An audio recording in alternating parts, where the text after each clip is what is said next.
पांढऱ्या रुईच्या झाडाला आध्यात्मिकदृष्ट्या खूप महत्त्व आहे. पांढरी रुई म्हणजेच मंदार, याच वृक्षाला मंदार या नावाने सुद्धा ओळखण्यात येते. पांढऱ्या रुईचे झाड घरामध्ये असणे हे शुभ लक्षण आहे.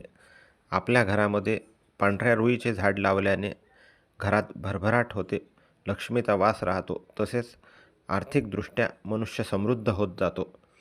ज्यांचे उद्योगधंदे चालत नाही, कोणत्याही व्यवसायात यश येत नाही, त्यांनी आपल्या घराच्या आवारात जरूर पांढऱ्या रुईचे झाड लावून पाहावे.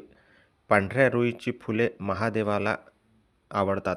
त्याचप्रमाणे पांढऱ्या रुईच्या फुलांचा हार मारुतीलासुद्धा मंगळवार तसेच शनिवारी घातल्याने येणाऱ्या अडचणी दूर होतात. पांढऱ्या रुईचे झाड हे श्रीमंती वाढवणारे तसेच करोडपती बनवणारे झाड म्हणून सुद्धा ओळखले जाते.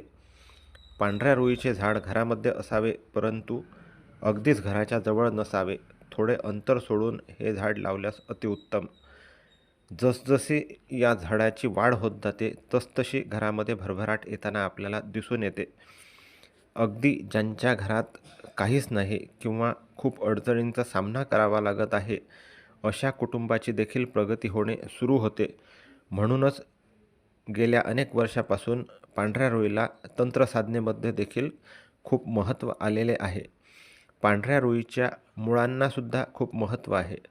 ज्याप्रमाणे किंवा जसजसे हे झाड वाढत जाते तशा प्रमाणात खाली त्यांच्या मुळी वाढत जातात. जवळपास 10 ते 11 वर्षानंतर पांढऱ्या रुईच्या मुळांशी श्री गणेशाची प्रतिमा तयार होऊ लागते. तर या झाडाच्या मुळांमध्ये साक्षात श्री गणेशाचा वास आहे. त्यामुळे हे झाड ज्या घरात असते तेथे साक्षात रिद्धिसिद्धी कार्य करतात.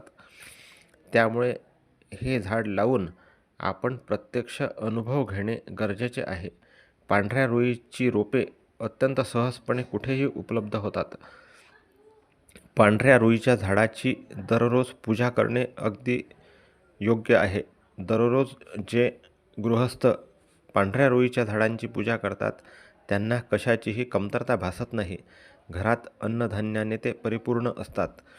त्यामुळे हे पैशांचे झाड लावून आपण स्वतः एकदा अनुभव घ्यायला हरकत नाही.